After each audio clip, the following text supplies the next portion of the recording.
Morning students, स्वागत है सभी का ह्यूमैनिटीज डिजिटल प्लेटफॉर्म पर। और स्टूडेंट्स, आज के इस लेक्चर में हम बात करने वाले हैं 12th एग्रीकल्चर केमिस्ट्री के 9वें चैप्टर के बारे में। और इस चैप्टर का जो नाम है वो है कृषि रसायन एवं पर्यावरण प्रदूषण। ये जो हमारा चैप्टर है वो काफी टफ है। कई सारे स्टूडेंट्स की हमें क्वेरी आई है, बहुत सारे स्टूडेंट्स इसको सॉल्व कराने के लिए कह रहे हैं। तो स्टूडेंट्स, आज हम बारीकी से इस चैप्टर के बारे में चर्चा करने वाले हैं और मेरे ख्याल से एक ही बार में पढ़ते पढ़ते ही आपको ये जो पूरा चैप्टर है वो क्लियर हो जाएगा। चलिए स्टूडेंट्स, हम वीडियो को शुरू करें। सबसे पहले में अगर बात करूं स्टूडेंट्स, जो हमारे चैप्टर का नाम है कृषि रसायन एवं पर्यावरण प्रदूषण। पहले हम कृषि रसायनों के बारे में चर्चा करेंगे, उसके बाद दूसरा स्टेप आएगा, दूसरे स्टेप में हम पर्यावरण प्रदूषण के बारे में चर्चा करेंगे। तो पहले हम क्या जानते हैं, कृषि रसायनों के बारे में जानते हैं। क्या बात करें, सबसे पहले हम कृषि रसायन।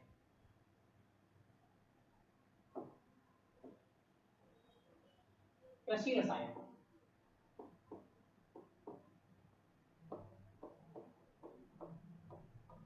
कृषि रसायन कृषि रसायन से हमें दो चीजें पूछी जाती हैं। एक जो पॉइंट हमें पूछा जाएगा वो है कृषि रसायनों की परिभाषा। परिभाषा, कृषि रसायन किसे कहते हैं, परिभाषा।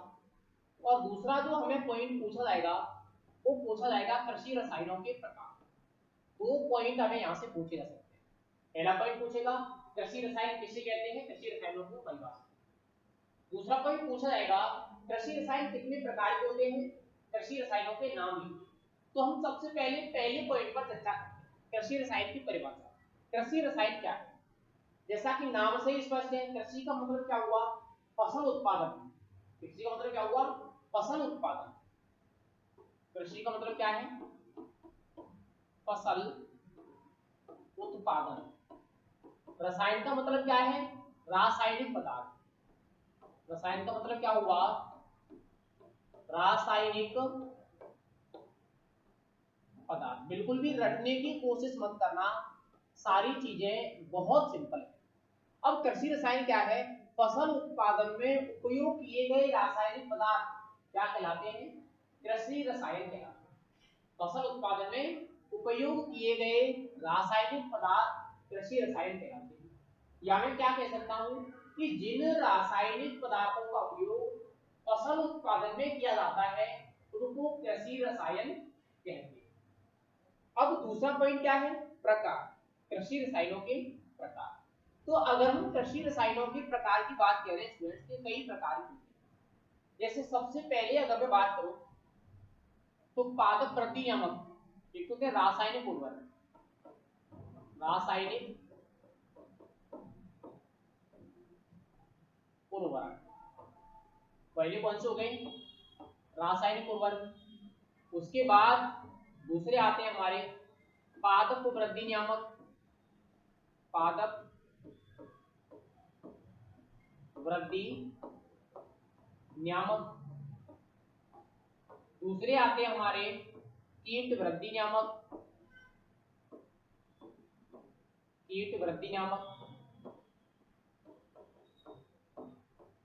कीट वृद्धि नियामक। तीसरे आते हैं हमारे चौथे वानस्पतिक एवं जैव कीटनाशक।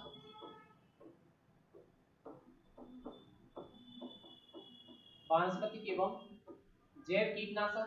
और इसके बाद पांचवें और सबसे मोस्ट है वो है पीड़कनाशी। पीड़कनाशी। पहला प्रश्न हमारा कंप्लीट हो गया इस चैप्टर का। कृषि रसायन किसे कहते हैं मैंने बता दिया आपको। कितने प्रकार के होते हैं, तो 5 प्रकार के होते हैं। कौन कौन से होते हैं, रासायनिक उर्वरक, पादप वृद्धि नियामक, कीट वृद्धि नियामक, वानस्पतिक एवं जैव कीटनाशक और पीड़क। प्रश्न कैसे पूछा जाएगा, प्रश्न पूछा जाएगा कृषि रसायन कितने प्रकार के होते हैं, कृषि रसायनों के नाम लिखिए। तो कितने प्रकार के होंगे, 5 प्रकार के। कौन कौन से होंगे आप लोगों को बता सकते हैं। अब अगर मैं बात करूं सबसे पहले पॉइंट पर, सबसे पहला पॉइंट क्या है हमारा, वो है रासायनिक उर्वरक क्या होते हैं। रासायनिक उर्वरक नाम से ही स्पष्ट है, रासायनिक का मतलब क्या हुआ, रसायनों द्वारा, उर्वरक का मतलब क्या हुआ, उर्वरक। ऐसे उर्वरक पदार्थों द्वारा कारखानों में तैयार किए जाते हैं क्या कहलाते हैं? रासायनिक उर्वरक कहलाते हैं। ऐसे उर्वरक जो रासायनिक पदार्थों द्वारा कारखानों में तैयार किए जाते हैं क्या कहलाते हैं? रासायनिक उर्वरक कहलाते हैं। अगर मैं बात करूं भारत में सबसे पहले तैयार किया गया रासायनिक उर्वरक तो कौन सा है? वो है एसएसपी। भारत में सबसे पहले कौन सा रासायनिक उर्वरक तैयार किया गया? एसएसपी तैयार किया गया। भारत में सबसे ज्यादा खपत किसकी है? तो यूरिया की है। भारत में सबसे ज्यादा जिस रासायनिक उर्वरक का उपयोग किया जाता है वो कौन सा? यूरिया। सबसे पहले तैयार कौन सा किया गया? एसएसपी तैयार किया गया। अगर मैं औसत उसकी खपत की बात करूं तो कितनी है? 155 किलोग्राम, 155 किलोग्राम प्रति हेक्टेयर। यानी भारत में एक हेक्टेयर खेत में कितने उर्वरक का उपयोग होता है? 155 किलोग्राम उर्वरकों का उपयोग होता है। दूसरी अगर मैं बात करूं पादप वृद्धि नियामक क्या है तो इनको हम दूसरा नाम देते हैं पादप हार्मोन्स। पादप वृद्धि नियामक क्या है? पादप हार्मोन्स। और पादप हार्मोन्स क्या होते हैं? वे कार्बनिक पदार्थ होते हैं जिनकी हल्की सी मात्रा पौधों की वृद्धि को प्रभावित करती है। वे कार्बनिक पदार्थ जिनकी हल्की सी मात्रा पादपों की वृद्धि को क्या करती है? प्रभावित करती है। क्या कहलाते हैं? पादप वृद्धि नियामक कहलाते हैं। एग्जाम्पल के रूप में बात करूं जैसे आपने पढ़े होंगे ऑक्सीजन, क्या पढ़ा होगा आपने? ऑक्सीजन आपने पढ़ा होगा। दूसरा मैं बात करूं आपने जिब्रेलिन पढ़ा होगा, जिब्रेलिन। तीसरा मैं बात करूं आपने साइटोकाइनिन पढ़ा होगा, साइटोकाइनिन। और ये सभी क्या है? ये पादप वृद्धि हार्मोन। आपसे पूछा जाएगा पादप वृद्धि नियामक क्या है कि नहीं, दो पादप वृद्धि नियामकों के एग्जांपल के। तो पादप वृद्धि नियामक क्या होते हैं? वे कार्बनिक पदार्थ जिनकी हल्की सी मात्रा पादपों की वृद्धि को प्रभावित करती है, पादप वृद्धि नियामक कहलाते हैं। कितने होते हैं? ऑक्सीजन, जिब्रेलिन, साइटोकाइनिन और भी बहुत सारे होते हैं। ठीक है। नेक्स्ट में अगर बात करूं कीट वृद्धि नियामक क्या होते हैं? कीट वृद्धि नियामक ऐसे पदार्थ होते हैं जो कीटों की वृद्धि को प्रभावित करते हैं। वे पदार्थ जिनकी हल्की सी मात्रा कीटों की वृद्धि को प्रभावित करती है क्या कहलाते हैं? कीट वृद्धि नियामक कहलाते हैं। जैसे बुप्रोजिल, क्या है? बुप्रोजिल। नेक्स्ट में अगर बात करूं वानस्पतिक एवं जैव कीटनाशक क्या है? नाम से ही स्पष्ट है। वानस्पतिक का मतलब क्या हुआ? वनस्पति द्वारा, पेड़ पौधों द्वारा तैयार किए हुए। जैव का मतलब क्या हुआ? जीव जंतुओं द्वारा तैयार किए हुए। पेड़ पौधे एवं जीव जंतुओं द्वारा तैयार किए हुए वे पदार्थ जो कीटों की वृद्धि को प्रभावित करते हैं, जो कीटों को मारते हैं, क्या कहलाते हैं? वानस्पतिक एवं जैव कीटनाशक कहलाते हैं। वे पदार्थ पेड़ पौधे एवं जीव जंतुओं द्वारा तैयार किए जाते हैं तथा कीटों की वृद्धि को प्रभावित करते हैं, क्या कहलाते हैं? वानस्पतिक एवं जैव कीटनाशक कहलाते हैं। जैसे मैं एग्जांपल के रूप में बात करूं यहाँ, एक तो हमारा क्या है? नीम, जैसे नीम है। दूसरा अगर मैं बात करूं तंबाकू, तंबाकू की पत्तियां भी क्या करती हैं? कीटों को मार देती हैं। न्यूक्लियर पॉलीहाइड्रोसिस वायरस एनपीवी क्या करता है? कीटों को मारता है। आगे अगर बात करूं पायरेथ्रम, ट्राइकोकार्ड, ये सारे क्या है? जैव कीटनाशक। तो आपसे ये भी पूछ सकता है कि जैव कीटनाशक कौन कौन से हैं? तो जैव कीटनाशकों के नाम लिखिए। तो जैसे नीम है, तंबाकू की पत्तियां हैं, एनपीवी है, ये क्या है? ये सारे जैव कीटनाशक। ट्राइकोकार्ड क्या है? जैव कीटनाशक। नेक्स्ट में अगर बात करूं अगला है पीड़कनाशी। अब पीड़कनाशी क्या होते हैं? पीड़कनाशी वे रासायनिक पदार्थ होते हैं जिनका उपयोग फसल उत्पादन में किया जाता है। वे रासायनिक पदार्थ जिनका उपयोग फसल उत्पादन में किया जाता है वो क्या कहलाते हैं? पीड़कनाशी कहलाते हैं, जिसके बारे में हम आगे विस्तार से चर्चा करेंगे। या तो मेरे ख्याल से आप लोगों को सारी चीजें समझ में आ गई। मैंने दो पॉइंटों के बारे में चर्चा की अभी, केवल एक तो क्या हुआ कृषि रसायन क्या है, ये कितने प्रकार के होते हैं, फिर मैंने आपको इनका डिस्कशन पूरा। अब हम चलते हैं अपने नेक्स्ट पॉइंट पर, और स्टूडेंट्स अपना जो नेक्स्ट पॉइंट आता है वो है पीड़कनाशी। अगले पॉइंट पर हम किसके बारे में चर्चा करते हैं? पीड़कनाशी के बारे में चर्चा करते हैं। पीड़कनाशी, और पीड़कनाशी को क्या कहते हैं? पर पेस्टिसाइड इंग्लिश में कहा जाता है, पेस्टिसाइड। अब पीड़कनाशी क्या है? यहां से भी आपको तीन तरह के प्रश्न पूछे जाते हैं। एक तो पूछा जाएगा आपको परिभाषा, पीड़कनाशी परिभाषा। दूसरा आपको यहां से पूछा जाएगा इसकी सामान्य जानकारी, सामान्य जानकारी। और तीसरी अगर मैं आपसे बात करूं कि आपको पूछा गया से प्रकार, पीड़कनाशियों के प्रकार, 3 तरह के प्रश्न आपको पीड़कनाशी से पूछे आए। अब हम सबसे पहले प्रश्न की बात करते हैं। हमारा सबसे पहला प्रश्न क्या है? पीड़कनाशी की परिभाषा। पीड़कनाशी क्या है? तो पीड़कनाशी मैंने आपको अभी बताया था, जस्ट मैं दोबारा से बता देता हूं। पीड़कनाशी क्या होते हैं? पीड़कनाशी वे रासायनिक पदार्थ हैं, वे रासायनिक पदार्थ, वे रासायनिक पदार्थ जिनका उपयोग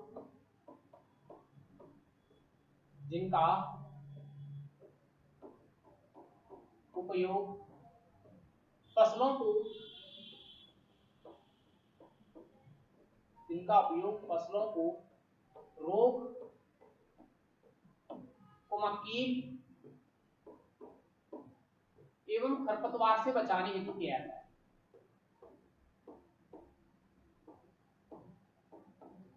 एवं खरपतवार से बचाने हेतु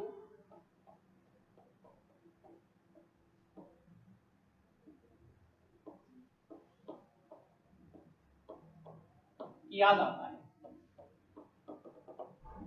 आपसे प्रश्न कैसे पूछेगा? आपसे कितना सा प्रश्न पूछेगा, पीड़कनाशी या पेस्टिसाइड से क्या तात्पर्य है, या प्रश्न पूछेगा पीड़कनाशी को परिभाषित कीजिए। तो पीड़कनाशी क्या है? पीड़कनाशी वे रासायनिक पदार्थ होते हैं जिनका उपयोग फसलों को रोग, कीट और खरपतवारों से बचाने के लिए किया जाता है। या आपसे प्रश्न पूछ लेगा, वे रासायनिक पदार्थ जिनका उपयोग फसलों को रोग, कीट और खरपतवारों से बचाने हेतु किया जाता है, क्या कहलाते हैं? तो वो क्या कहलाएंगे? वो कहलाएंगे पीड़कनाशी। अब अगर मैं बात करूं पीड़कनाशियों की कुछ सामान्य जानकारी, अगर हम क्या बात करें पीड़कनाशियों की कुछ सामान्य जानकारी की बात करें, सबसे पहला पॉइंट आता है कि भारत में पीड़कनाशी खपत क्या है। सबसे पहली बात ये, क्योंकि हम पर्यावरण प्रदूषण पर इसका प्रभाव करेंगे।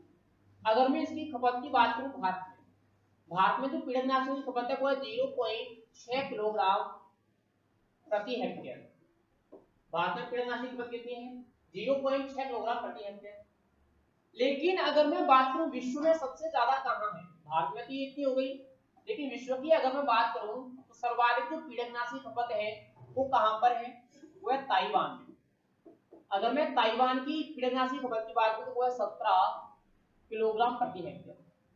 भारत में पीड़कनाशी खपत कितनी है? मात्र 0.6 किलोग्राम प्रति हेक्टेयर। लेकिन अगर मैं विश्व की बात करूं तो विश्व में सबसे ज्यादा जो पीड़कनाशी खपत वाला देश है वो है आपका ताइवान, जहां पर पीड़कनाशी खपत कितनी है? 17 किलोग्राम प्रति हेक्टेयर। एक हेक्टेयर क्षेत्र में 17 किलोग्राम पीड़कनाशियों का उपयोग किया जाता है। नेक्स्ट में अगर बात करें दूसरा पॉइंट, जो भारत में पीड़कनाशी उत्पादित होते हैं, अगर हम कहां की बात करें, भारत की बात करें, भारत के पीड़कनाशियों में सबसे ज्यादा जो मात्रा है वो किसकी है? कीटनाशियों की है। कीटनाशी यानी कुल पीड़कनाशियों का 60% क्या है? कीटनाशी। दूसरी अगर मैं बात करूं दूसरे पॉइंट पर, जो दूसरे आते हैं हमारे कवकनाशी। और स्टूडेंट्स, जिन कवकनाशियों की जो मात्रा है वो 21%। तीसरी में अगर बात करूं, तीसरे पॉइंट पर आते हैं शाकनाशी। इनकी जो मात्रा है वो है 16%। इसके बाद जो अन्य बचते हैं शेष, अन्य जो शेष हैं वो बाकी मात्रा में आते हैं। प्रश्न कैसे पूछा जाता है एग्जाम में, इस बात पर हमें बहुत समझना है। प्रश्न पूछा जाएगा भारत में सर्वाधिक उत्पादित होने वाला पीड़कनाशी है, तो भारत में सबसे ज्यादा कौन से पीड़कनाशियों का उत्पादन होता है? कीटनाशी। यानी कुल जितने कीटनाशक का मान लो आप कहते हैं कि भारत में 100 किलोग्राम कीटनाशी पैदा होती है, तो 100 किलोग्राम में से 60 किलोग्राम क्या होंगे? केवल कीटनाशी। बाकी उसके बाद 21 किलोग्राम क्या होंगे? कवकनाशी।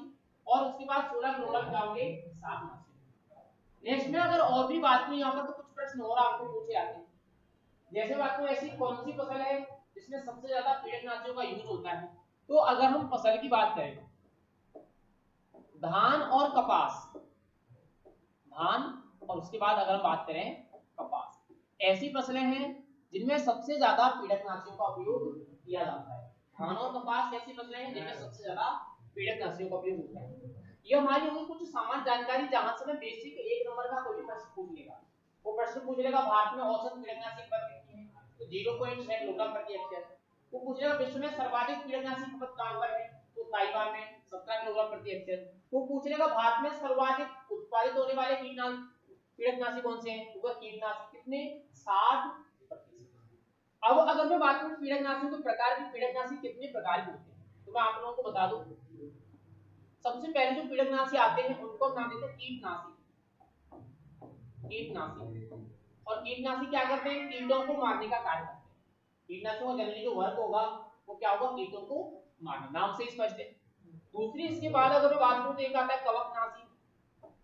अब कवकनाशी क्या कार्य करेंगे, कवकों को मारने का कार्य करेंगे। कवकनाशी क्या कार्य करते हैं, कवकों को मारने का कार्य करते हैं। इसके बाद तीसरे पॉइंट पर अगर बात करूं तो एक आते हैं शाकनाशी। शाक का मतलब क्या है, पेड़ पौधे। और कौन से पेड़ पौधे, जो फसल के अलावा होते हैं, जिनको हम क्या कहते हैं, खरपतवार। यानी वे रासायनिक पदार्थ जो खरपतवारों को नष्ट करने का कार्य करते हैं, उनको हम क्या कहते हैं, शाकनाशी कहते हैं। इसके बाद में चौथे पॉइंट पर अगर हम बात करें तो एक आता है मूसकनाशी। मूसकनाशी, अब नाम से स्पष्ट है, मूसकनाशी यहाँ में इसको कहते हैं कृंतकनाशी। कृंतकनाशी यानी जो कीट दांतों के द्वारा फसल के भागों को खाते हैं, वो सारे कैसे होते हैं, कृंतकनाशी होते हैं। जैसे चूहा है, एक गिलहरी है, ये कृंतकनाशी। तो इनको नियंत्रित करने में जो दवाओं का उपयोग होता है उनको हम क्या कहते हैं, कृंतकनाशी, या इनको कहते हैं रोडेंटिसाइड। क्या कहते हैं, रोडेंटिसाइड। एक अगर मैं आगे बात करूं, आगे आता है निमेटिसाइड यानी सूत्रकृमिनाशी। सूत्रकृमिनाशी। आगे अगर मैं बात करूं माइटिसाइड। माइटिसाइड, माइटिसाइड। अब ये किसको मारते हैं, ये माइट्स को मारते हैं। बहुत छोटे छोटे कीट होते हैं, जैसे आपने देखा होगा सरसों में मूला लगता है। मूला बहुत छोटे आकार का कीट है। ऐसे जो बहुत छोटे आकार के कीट होते हैं उनको हम क्या कहते हैं, माइट्स कहते हैं। हरा तेला बहुत छोटे आकार का कीट है, इसको हम क्या कहते हैं, माइट्स कहते हैं। तो माइटिसाइड क्या होते हैं, जो बहुत छोटे आकार के कीटों को मारने का कार्य करते हैं। यानी अगर हम जनरली बात करें पीड़कनाशी, तो पीड़कनाशी जो सबसे बड़े वर्ग है वो ये 6 वर्ग होते हैं। कौन सा, ये कीटनाशी, दूसरा कवकनाशी, तीसरा शाकनाशी, चौथा मूसकनाशी, पांचवा सूत्रकृमिनाशी और छठवां माइटिसाइड। प्रश्न कैसे पूछेगा, किसी भी वर्ग का नाम दे देगा और पूछ लेगा इसका कार्य क्या है। प्रश्न पूछेगा शाकनाशी को क्या कार्य होता है, तो शाकनाशी क्या कार्य करते हैं, खरपतवारों को नष्ट करने का कार्य करते हैं। सूत्रकृमिनाशियों का क्या कार्य होता है, ये सूत्रकृमियों को मारने का कार्य करते हैं। ऐसे जो रोगजनक जो पादपों की जड़ों में रोग पैदा करते हैं वो क्या होते हैं, ज्यादा सूत्रकृमि होते हैं, उनको मारने का ये कार्य। यहाँ तक हमने किसके बारे में जाना, पीड़कनाशियों के बारे में। इसके बाद जो हमारा अगला पॉइंट आता है इस चैप्टर में, वो आता है कीटनाशी। क्या आता है, कीटनाशी। अब हम थोड़ा सा कीटनाशियों के बारे में भी जान लेते हैं। कीटनाशी, और कीटनाशी से भी हम अगर बात करें तो 3 तरह के प्रश्न पूछे जाएंगे। सबसे पहले वही कीटनाशी की परिभाषा। परिभाषा। दूसरी अगर मैं बात करूं क्या पूछा जाएगा, कीटनाशियों का सामान्य परिचय, या हम कह सकते हैं सामान्य जानकारी। सामान्य जानकारी। तीसरी में अगर बात करूं तो प्रकार। ये चीजें आपको यहां से पूछी जाएगी। सबसे पहला पॉइंट आता है हमारा परिभाषा। मैंने पहले बता दिया परिभाषा क्या है, कीटनाशी यानी ऐसे रासायनिक पदार्थ जो कीटों को मारने का कार्य करते हैं। वे रासायनिक पदार्थ जो कीटों को मारने का कार्य करते हैं क्या कहलाते हैं, कीटनाशी कहलाते हैं। उसके बाद में अगर बात करें कि कुछ सामान्य जानकारी, बेसिक जानकारी। अब सामान्य जानकारी में जैसे हम बात करें, सबसे पहले प्राचीन समय में कौन से पदार्थों का उपयोग कीटों के नियंत्रण में होता था, तो प्राचीन काल की जब हम बात करते हैं तो कुछ अकार्बनिक पदार्थ थे। प्राचीन काल में कुछ अकार्बनिक पदार्थों का उपयोग कहाँ होता था, कीटों के नियंत्रण में होता था। जैसे मैं अगर बात करूं तो आर्सेनिक है, आर्सेनिक है। जैसे मैं बात करूं सल्फर है। जैसे मैं बात करूं पेरिस ग्रीन है, सबसे मोस्ट पेरिस ग्रीन। आपको प्रश्न पूछा जा सकता है प्राचीन काल में उपयोगी कीटनाशक कौन कौन से हैं, तो आर्सेनिक है, सल्फर है और पेरिस ग्रीन। इनका उपयोग प्राचीन काल में कीटनाशक के रूप में होता है। फिर इसके बाद क्या हुआ, इसके बाद धीरे धीरे जो हमारे जैविक कीटनाशक थे, जैविक कीटनाशकों का विकास हुआ। जैविक कीटनाशक जैसे नीम है, पायरेथ्रम है, ट्राइकोकार्ड है, इनका धीरे धीरे क्या हुआ, विकास हुआ। फिर जैविक कीटनाशकों के बाद वर्ष 1939 में, कब 1939 में सबसे पहला कीटनाशक खोजा गया जिसका नाम था डीडीटी। क्या खोजा गया, सबसे पहले कीटनाशक खोज हुई जिसका नाम था डीडीटी। और प्रश्न पूछा भी जाता है कि सबसे पहले खोजा गया कीटनाशक है, तो सबसे पहले खोजा गया कीटनाशक कौन सा है, डीडीटी है। इस डीडीटी की खोज किसने की, तो एक पॉल मूलर नामक वैज्ञानिक था। पॉल मूलर, पॉल मूलर नामक वैज्ञानिक ने क्या किया था, डीडीटी नामक कीटनाशक को खोजा। उसके बाद बहुत सारे कीटनाशक खोजे गए, कार्बनिक कीटनाशक जिनका वर्तमान में उपयोग किया जाता है। तो ये कुछ सामान्य जानकारी है जहां से आपको प्रश्न पूछे आते हैं, जिसमें सबसे मोस्ट चीज है वो है आपकी डीडीटी। प्रश्न पूछा जाता है सबसे पहले खोजा गया कीटनाशक रसायन कौन सा है, तो सबसे पहले जिस कीटनाशक रसायन की खोज की गई वो कौन सा है, डीडीटी। कब की गई, 1939 में। किसने की, पॉल मूलर ने की। पॉल मूलर नाम वैज्ञानिक था, इसने डीडीटी नामक कीटनाशक को सबसे पहले। अब हम बात करते हैं अगला पॉइंट, कीटनाशकों के प्रकार। अगर मैं कीटनाशकों की बात करूं तो इनको सामान्यतः 4 भागों में बांटते हैं। अब 4 भाग कौन कौन से हैं, एक तो आपका आता है क्लोरोनित हाइड्रोकार्बन। सबसे पहले अगर हम पॉइंट की बात करें, क्लोरोनित हाइड्रोकार्बन,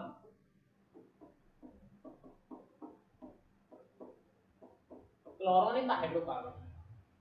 अब क्लोरोनित हाइड्रोकार्बन क्या है, नाम से ही स्पष्ट है, क्लोरोनित का मतलब हुआ क्लोरीन, हाइड्रोकार्बन का मतलब हुआ हाइड्रोजन। यानी ऐसे यौगिक जो हाइड्रोजन और क्लोरीन से मिलकर के बने होते हैं वो क्या होते हैं, क्लोरोनित हाइड्रोकार्बन। अगर मैं क्लोरोनित हाइड्रोकार्बन की बात करूं स्टूडेंट्स, तो ये ऐसे कीटनाशक हैं जो सर्वाधिक जहरीले होते हैं। ये जो कीटनाशक कैसे होते हैं, सर्वाधिक जहरीले होते हैं। ये मनुष्य के लिए भी जहरीले होते हैं, जीव जंतुओं के लिए भी जहरीले होते हैं और पेड़ पौधों के लिए भी जहरीले होते हैं। जैसे एग्जांपल की अगर मैं बात करूं डीडीटी, डीडीटी क्या है, क्लोरोनित हाइड्रोकार्बन। जैसे एग्जांपल की मैं बात करूं बीएचसी, बेंजीन हेक्साक्लोराइड, क्या है, क्लोरोनित हाइड्रोकार्बन। जैसे एग्जांपल की मैं बात करूं हेप्टाक्लोर, हेप्टाक्लोर भी क्या है, क्लोरोनित हाइड्रोकार्बन। आपसे एग्जांपल ही पूछ सकता है कि निम्न में से क्लोरोनित हाइड्रोकार्बन का उदाहरण। तो क्लोरोनित क्या होंगे, क्लोरीन और हाइड्रोजन से मिले हुए होंगे, जैसे डीडीटी है, बीएचसी है, हेप्टाक्लोर, ये सारे क्या हैं, क्लोरोनित हाइड्रोकार्बन। उसके बाद में अगर आगे बात करूं अगले पॉइंट पर, दूसरा दूसरा जो वर्ग आता है वो आता है आर्गेनोफॉस्फेट, आर्गेनोफॉस्फेट। और अगर स्टूडेंट्स में आर्गेनोफॉस्फेट की बात करूं तो ये कीटनाशकों का सबसे प्रमुख वर्ग है, सबसे प्रमुख कीटनाशी है आर्गेनोफॉस्फेट। सबसे ज्यादा जिन कीटनाशकों का उत्पादन होता है वो कीटनाशक कौन से हैं, वो है आर्गेनोफॉस्फेट कीटनाशक। जैसे मैं अगर बात करूं कुल जो कीटनाशक होते हैं, उन कुल कीटनाशकों में 70 से 75% जिन कीटनाशकों का उत्पादन होता है वो कौन से हैं, आर्गेनोफॉस्फेट। यानी किसके बने हुए होते हैं, फास्फेट के बने हुए होते हैं। इनमें फास्फोरस कहीं ना कहीं पाया जाता है और इनके नाम से भी स्पष्ट हो जाएगा। जैसे हम बात करें एक फोरेट, क्या आता है, फोरेट क्या है, आर्गेनोफॉस्फेट कीटनाशक है। जैसे बात करूं मेलाथियोन पाउडर, मेलाथियोन क्या है, आर्गेनोफॉस्फेट कीटनाशक है। जैसे बात करूं डाइमेथोइट, क्या है, आर्गेनोफॉस्फेट कीटनाशक। तो दो आप याद रख सकते हो मोस्टली जो सर्वमान्य, फोरेट और मेलाथियोन। इनकी मैं अगर बात करूं तो ये पादपों के लिए तो ज्यादा जहरीले होते हैं, लेकिन मनुष्यों के लिए क्या होते हैं, कम जहरीले होते हैं। पादपों के लिए तो क्या होंगे, ज्यादा जहरीले, मनुष्य के लिए क्या होंगे, मनुष्य के लिए कम जहरीले होंगे। नेक्स्ट में बात करूं अगला जो अपना वर्ग आता है, जैसे आगे अगर हम बात करें अगले पॉइंट पर,